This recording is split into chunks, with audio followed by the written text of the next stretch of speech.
പാർലമെന്റിൽ ഇന്നും ശക്തമായ രീതിയിലുള്ള പ്രതിഷേധം തന്നെയാണ് ഉണ്ടായിരിക്കുന്നത്. പാർലമെന്റിന്റെ ഇരുസഭകളും ഇന്ന് നിർത്തിവച്ചിരിക്കുന്നു. പ്രതിപക്ഷ ബഹളത്തെ തുടർന്ന് അദാനി വിഷയമാണ് ഇത്തരത്തിലൊരു പ്രതിഷേധത്തിന് കാരണമെന്നാണ് വിവരം ലഭിക്കുന്നത്. കൂടുതൽ വിവരങ്ങളുമായി ഉണ്ണികൃഷ്ണനുണ്ട് ഡെസ്കിൽ നിന്ന്. ഉണ്ണി, ഇന്നും പാർലമെന്റ് പ്രക്ഷുബ്ധം തന്നെയാണ്. എന്തൊക്കെയാണ് വിശദാംശങ്ങൾ? തീർച്ചയായും അദാനി വിഷയത്തിൽ പാർലമെന്റ് ഇന്നും പ്രക്ഷുബ്ധമായിരിക്കുന്നു. നടപടിക്രമങ്ങളെല്ലാം തന്നെ തടസ്സപ്പെട്ടിരിക്കുന്നു.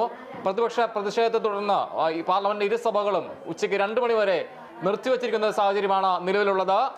സഭ തുടങ്ങിയ ഉടൻ തന്നെ പ്രതിപക്ഷം ഈ സീറോ അവർ തുടങ്ങുന്ന സമയം തന്നെ പ്രതിപക്ഷം ഇതുമായി ബന്ധപ്പെട്ട് അദാനി വിഷയത്തിൽ ചർച്ച വേണമെന്ന് ആവശ്യപ്പെട്ട് അടിയന്തര പ്രമേയ നോട്ടീസ് നൽകിയിരുന്നു. ഇതുമായി ബന്ധപ്പെട്ട് സഭ തുടങ്ങിയ ഉടൻ തന്നെ ചർച്ച ആവശ്യപ്പെടുകയായിരുന്നു. എന്നാൽ ഇരുസഭകളിലെ സഭാധ്യക്ഷന്മാർ ഈ വിഷയം അനുവദിച്ചില്ല. തുടർന്നാണ് ഇത്തരത്തിൽ വലിയ രീതിയിലുള്ള പ്രതിഷേധമായി പ്രതിപക്ഷം രംഗത്തെത്തിയത്. പ്രധാനമായും കോൺഗ്രസ്, CPI, CPM MP-മാരാണ് ഇതുമായി ബന്ധപ്പെട്ട് ഇരുസഭകളിലും ഈ നോട്ടീസ് നൽകിയത്. അദാനി വിഷയത്തിൽ അദാനിക്കെതിരായ ഹിൻഡൻബർഗ് റിപ്പോർട്ട് ചർച്ച ചെയ്യണമെന്നാവശ്യപ്പെട്ടാണ് പ്രതിപക്ഷം നോട്ടീസ് നൽകിയത്. ഈ വിഷയത്തിൽ സംയുക്ത പാർലമെന്ററി സമിതിയുടെ അതോടൊപ്പം തന്നെ ചീഫ് ജസ്റ്റിസിന്റെ നേതൃത്വത്തിലുള്ള അന്വേഷണം വേണമെന്നാണ് പ്രതിപക്ഷത്തിന്റെ ആവശ്യം. ഇതുമായി ബന്ധപ്പെട്ട ശക്തമായ രീതിയിലുള്ള ആവശ്യം ഉന്നയിക്കും. പ്രധാനമന്ത്രി മൗനം പിടിയണമെന്നും സർക്കാർ കൃത്യമായി ഉത്തരം നൽകണമെന്നുമാണ് പ്രതിപക്ഷം ആവശ്യപ്പെടുന്നത്. ഈ സഭ തുടങ്ങുന്നതിന് അല്പം മുമ്പ് തന്നെ പ്രതിപക്ഷം പാർലമെന്റിലെ ഗാന്ധി പ്രതിമയ്ക്ക് മുമ്പിൽ പ്രതിഷേധിച്ചിരുന്നു. ഈ 2 ആവശ്യങ്ങൾ ഉന്നയിച്ചാണ് സംയുക്ത പാർലമെന്ററിയുടെ നേതൃത്വത്തിലുള്ള അന്വേഷണവും അതോടൊപ്പം തന്നെ ചീഫ് ജസ്റ്റിസ് അധ്യക്ഷനായ ഒരു മേൽനോട്ട സമിതിയുടെ നേതൃത്വത്തിൽ ഒരു അന്വേഷണമോ ഈ വിഷയത്തിൽ ആവശ്യപ്പെട്ടാണ് പ്രതിപക്ഷം പ്രതിഷേധിച്ചത്. തുടർന്ന് പാർലമെന്റ് തുടങ്ങിയ ശേഷവും ഈ രീതിയിലേക്ക് പ്രതിഷേധം പോവുകയായിരുന്നു. കനത്ത പ്രതിഷേധത്തെ തുടർന്നാണ് സഭ 2 മണി വരെ ഇപ്പോൾ നിർത്തിവച്ചിരിക്കുന്നത്. ഉണ്ണി, ഒപ്പം തന്നെ നമ്മൾ രാവിലെ തന്നെ ഈ കാര്യം ഇതിൻ്റെ ഒരു സൂചന നമുക്ക് ലഭിച്ചിരുന്നു. അതിൻ്റെ അടിസ്ഥാനത്തിൽ നമ്മൾ പറഞ്ഞപ്പോൾ പോലും പ്രധാനമായും പറഞ്ഞിരുന്നൊരു കാര്യം, ഈ ചർച്ചകളൊക്കെ ആയിട്ട് സഹകരിക്കാനുള്ള ഒരു നിലപാട് ഒരുപക്ഷെ ഇന്ന് സ്വീകരിച്ചേക്കും. അതിനുശേഷം ഈ പ്രതിഷേധങ്ങളെല്ലാം തന്നെ സഭയ്ക്ക് പുറത്തേക്ക് തന്നെ പ്രതിഷേധങ്ങൾ കൊണ്ടുപോകാനുള്ളൊരു നടപടിയിലേക്കായിരിക്കും ഒരുപക്ഷെ കടക്കുക എന്നുള്ളൊരു വിലയിരുത്തലായിരുന്നു ആദ്യമേ ഉണ്ടായിരുന്നത്. ഇപ്പോൾ അതെല്ലാം അപ്പാടെ തെറ്റിക്കുന്ന രീതിയിൽ തന്നെ ശക്തമായ രീതിയിലുള്ള പ്രതിഷേധം ആദ്യ മിനിറ്റിൽ തന്നെ തുടങ്ങി. അങ്ങനെയായിരുന്നോ? തീർച്ചയായും ഈ സഭ തുടങ്ങിയ അല്പസമയത്തിനുള്ളിൽ തന്നെ ഈ വിഷയം അദാനിയുമായി ബന്ധപ്പെട്ട വിഷയം സഭയിൽ പ്രതിപക്ഷം ഉന്നയിക്കുകയായിരുന്നു. എന്നാൽ വിഷയത്തിൽ ചർച്ച സഭ അധ്യക്ഷൻ അനുവദിച്ചില്ല. ആദ്യം ലോക്സഭയാണ് ആദ്യം പിരിഞ്ഞത്. സഭ തുടങ്ങിയ അല്പസമയത്തിനകം തന്നെ ലോക്സഭ പിരിയുന്നൊരു ഘട്ടത്തിലേക്ക് പോവുകയായിരുന്നു. തുടർന്ന് രാജ്യസഭയിൽ സമാനമായ അവസ്ഥ ഉണ്ടായി. ചെറിയ രീതിയിലുള്ള പ്രതിഷേധമാണെങ്കിലും രാജ്യസഭയിൽ ഉണ്ടായെങ്കിലും പിന്നീട് അത് വലിയ രീതിയിലേക്ക് മാറുകയായിരുന്നു. സഭാ നടപടിക്രമങ്ങളിലേക്ക് കടക്കുന്ന ഒരു ഘട്ടത്തിൽ തന്നെയാണ് ഇരുസഭകളിലും ലോക്സഭയിലും രാജ്യസഭയിലും ഇത്തരത്തിൽ വലിയ പ്രതിഷേധം പ്രതിപക്ഷം ഉയർത്തിയത്. തുടർന്നാണ് സഭ നിർത്തിവെക്കേണ്ട ഒരു ഘട്ടത്തിലേക്ക് പോയത്.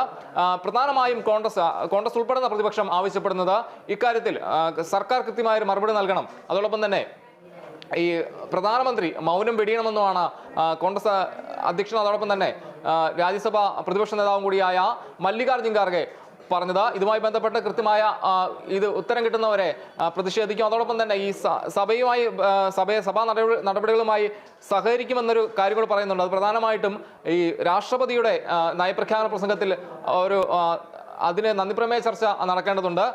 എന്നാൽ ഇതുവരെ ഈ പ്രതിപക്ഷ പ്രതിഷേധത്തെ തുടർന്ന് ഇതുവരെ അതിന് കഴിയാത്തൊരു സാഹചര്യമുണ്ട്. ഈ ഘട്ടത്തിൽ പ്രതിപക്ഷം പ്രധാനമായും പറയുന്നത് ഈ ചർച്ചയിൽ നന്ദിപ്രമേയ ചർച്ചയുമായി സഹകരിക്കുമെന്നാൽ ഈ വിഷയത്തിലെല്ലാം തന്നെ കൃത്യമായ മറുപടി വേണം. അതോടൊപ്പം തന്നെ ഈ തങ്ങൾ ആവശ്യപ്പെടുന്ന പോലെ തന്നെ സംയുക്ത പാർലമെന്ററി കാര്യ സമിതിയുടെ നേതൃത്വത്തിൽ കൃത്യമായ അന്വേഷണം വേണം. ഇതുമായി ബന്ധപ്പെട്ട് ഈ ശക്തമായി ഈ ആവശ്യം ഉന്നയിച്ച് ശക്തമായി പ്രതിഷേധിക്കാൻ തന്നെയാണ് തീരുമാനമെന്നും പ്രതിപക്ഷം പറയുന്നുണ്ട്. ഇനി ഇപ്പോൾ പ്രതിപക്ഷത്തിന്റെ പ്രതിഷേധത്തെ തുടർന്ന് നിർത്തിവെച്ചിരിക്കുന്ന സഭ ഏത് സമയം എപ്പോഴായിരിക്കും ഇത് വീണ്ടും ആരംഭിക്കുക? ഉച്ചയ്ക്ക് 2 മണി വരെയാണ് ഇരുസഭകളും നിർത്തിവെച്ചിരിക്കുന്നത്. തുടർന്ന് 2 മണിക്ക് ശേഷം സഭ തുടരുമെന്നാണ് അറിയിച്ചിരിക്കുന്നത്. എന്നാൽ ആ സമയത്തും പ്രതിപക്ഷം ശക്തമായ പ്രതിഷേധവുമായി എത്താൻ തന്നെയാണ് സാധ്യത. കഴിഞ്ഞ 2 ദിവസങ്ങളിൽ സഭയിലായിരുന്നു. അതിനു മുമ്പ് സഭ ആരംഭിച്ച് 2 ദിവസങ്ങളെല്ലാം തന്നെ ശക്തമായ പ്രതിഷേധം ഉയർന്നിരുന്നു. പ്രധാനമായും ഈ അദാനിക്കെതിരായ ഹിൻഡൻബർഗിന്റെ റിപ്പോർട്ട് ചൂണ്ടിക്കാണിച്ചാണ് പ്രതിപക്ഷം ഉന്നയിക്കുന്നത്.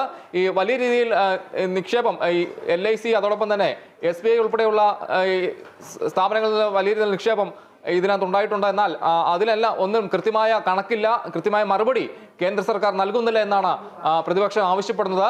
ഇക്കാര്യം ഉന്നയിച്ചാണ് കഴിഞ്ഞ 2 ദിവസങ്ങൾ സഭ ചേർന്ന 2 ദിവസങ്ങളിലും പ്രതിപക്ഷം പ്രതിഷേധവുമായി രംഗത്തെത്തിയത്. കൃത്യമായ ഉത്തരം ലഭിക്കണം, അതോടൊപ്പം തന്നെ ഇതിന് കൃത്യമായ ഉത്തരം ലഭിക്കണം, അതോടൊപ്പം തന്നെ കൃത്യമായ ഒരു അന്വേഷണം ഇതുമായി ബന്ധപ്പെട്ട് സംയുക്ത പാർലമെന്റ് സമിതിയുടെ അല്ലെങ്കിൽ ചീഫ് ജസ്റ്റിസിന്റെ നേതൃത്വത്തിൽ നടക്കണമെന്ന് തന്നെയാണ് പ്രതിപക്ഷം ആവശ്യപ്പെടുന്നത്. ഈ കാര്യം ഉന്നയിച്ചാണ് കഴിഞ്ഞ സഭ ചേർന്ന സമയങ്ങളിലെല്ലാം തന്നെ പ്രതിപക്ഷം ഈ ആവശ്യം ഉന്നയിച്ചാണ് പ്രതിഷേധവുമായി രംഗത്തെത്തിയത്.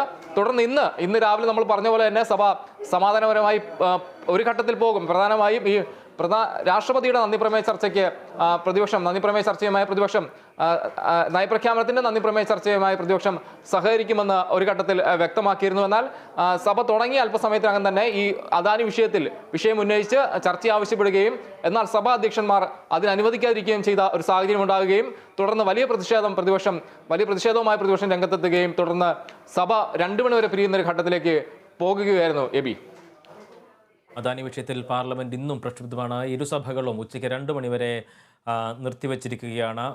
പ്രതിപക്ഷ പ്രതിഷേധത്തെ തുടർന്നാണ് സഭ പിരിയുന്ന ഒരു നിലയിലേക്ക് എത്തിയത്. ലോക്സഭയിലാണ് ആദ്യം പ്രതിപക്ഷം പ്രതിഷേധവുമായി രംഗത്ത് വന്നത്. തുടർന്ന് രാജ്യസഭയിലും പ്രതിപക്ഷം ഈ വിഷയം ഉന്നയിക്കുകയായിരുന്നു. എന്നാൽ ഇരു സഭാ അധ്യക്ഷന്മാരും ഈ വിഷയം ചർച്ചയ്ക്കെടുക്കുന്നതിൽ വിമുഖത കാണിച്ചതോടുകൂടിയാണ് പ്രതിപക്ഷം ശക്തമായ രീതിയിലുള്ള പ്രതിഷേധം ഉയർത്തിയത്. രാവിലെ ഗാന്ധി പ്രതിമയ്ക്ക് മുന്നിലും പ്രതിപക്ഷ MP-മാർ പ്രതിഷേധ പ്രകടനം നടത്തിയിരുന്നു. ഇതിനാലും വരും ദിവസങ്ങളിലും ഇത് തന്നെ തുടരാനുള്ള സാധ്യതയാണ് കാണുന്നത്. സർക്കാർ ഈ ഒരു വിഷയത്തിൽ ഒരു നടപടിയിലേക്കോ മറുപടിയിലേക്കോ പോകുന്നില്ല എന്നതാണ് പ്രധാനപ്പെട്ട വിഷയം. വിവരങ്ങൾ നൽകിയായിരുന്നു ഉണ്ണി.